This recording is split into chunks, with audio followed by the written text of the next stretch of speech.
there was a client that called up, and the rate was like, it was like one of those days where the rate went from like 2 1/4 to 3 1/8, right? And it might have been 3.875 to 4 1/8, and they were like, I'm not gonna buy now, and I'm like, why?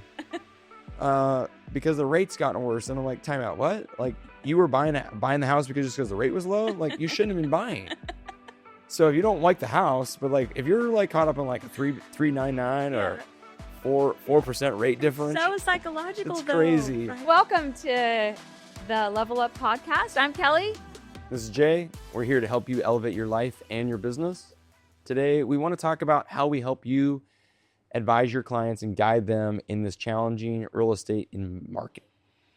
We're going to kind of chunk down a few different areas that I think have been successful for not only us over the years, but all that we serve, the loan officers we talk to. And really, there's 3 areas kind of when I think about it. That high trust, that initial conversation, going deep, like really understanding what is going on in their lives.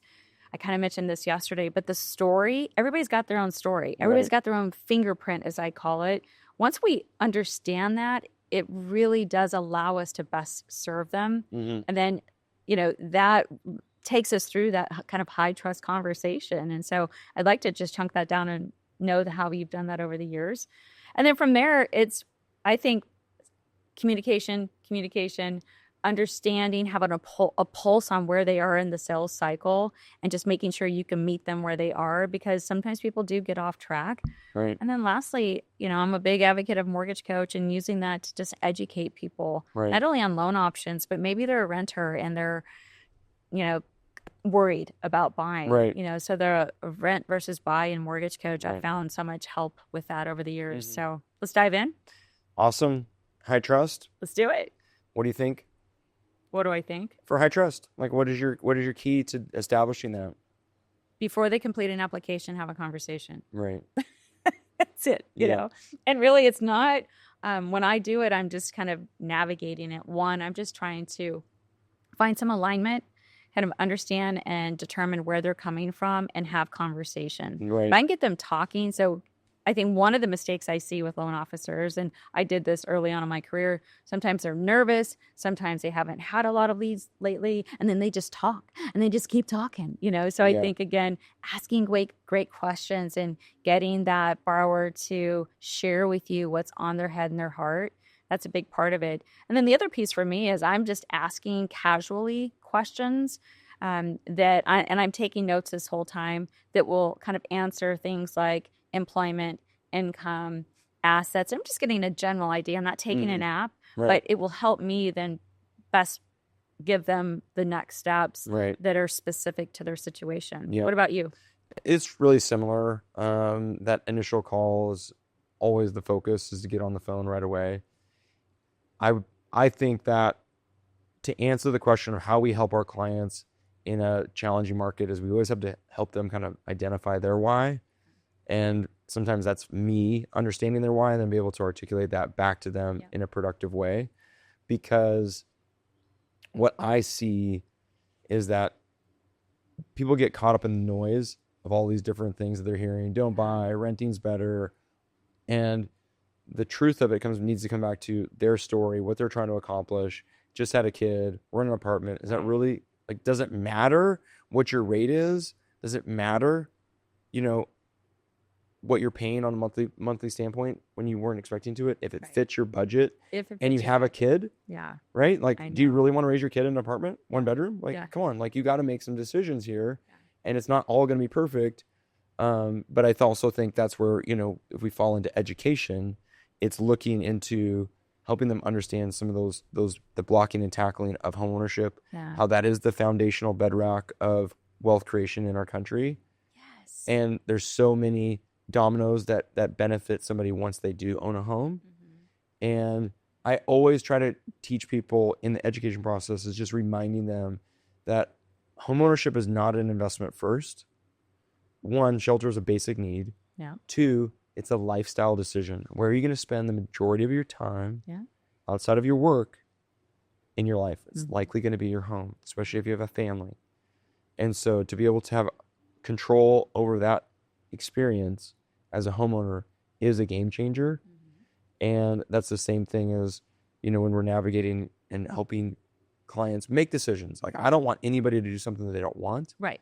But I remember, a couple years ago, there was a client that called up, and the rate was like, it was like one of those days where the rate went from like 2.25 to 3.125. Right? And it might have been, 3.875 to 4.125. Yeah. And they were like, I'm not going to buy now. And I'm like, why? Because the rate's gotten worse. And I'm like, time out. What? Like, you were buying the house because the rate was low? Like, you shouldn't have been buying. So if you don't like the house, but like, if you're like caught up in like a 3.99 or 4% rate difference, so psychological, it's though, crazy. right? So, but I think they have to come back to what are the reasons you're buying, making sure we know that so that we can kind of keep them, on that path. Because we do see quite a bit of buyer fatigue, especially in the Seattle market, because of how little inventory there is and how competitive it is, how many cash buyers there are, how are they navigating that. So I think the educational process is key. I know you love Mortgage Coach and you use it. What are some ways that you're doing that? Oh my gosh. Well, I mean, certainly rent versus buy has been around forever, depending on the situation. For us, I think with rates where they have been, there's an affordability factor, especially for that entry level buyer. So getting in and being tactical with showing a 2-1 buy down, talking with their real estate agent, and not just assuming that a seller is going to contribute the cost for the 2-1 buy down. So that is so key. And so on that note, we're talking with the agent before we're showing it to the borrower, just to make sure that they're on board, because it's interesting. Sometimes real estate agents just don't buy in. And so we also have the challenge of needing to help them understand and educate them, so then they can negotiate the contract, so then the buyer can benefit with whatever, the closing cost credit for permanent buy down, 2-1 buy down, whatever that is. So every buyer is so unique and their situation is different. So it's not cookie cutter. It's not. Again, that kind of goes back to this high trust call, which is, in my belief, one of the pillars of what a great mortgage advisor does. Because if we can understand it, and again, then we're connecting to that story. And then I don't know about you, but like, then I get excited about it for them, and it becomes part of the journey that we take them on to be able to get them to that finish line. And maybe they are a first time home buyer. I just had a great shout out on a testimonial. This gal who actually lives in Washington found me on YouTube. It was a Saturday afternoon, and I was on call, and I just had a great conversation with her. And she was actually being told by another lender that she should not buy for like a year because she needed to save money to put down 10%.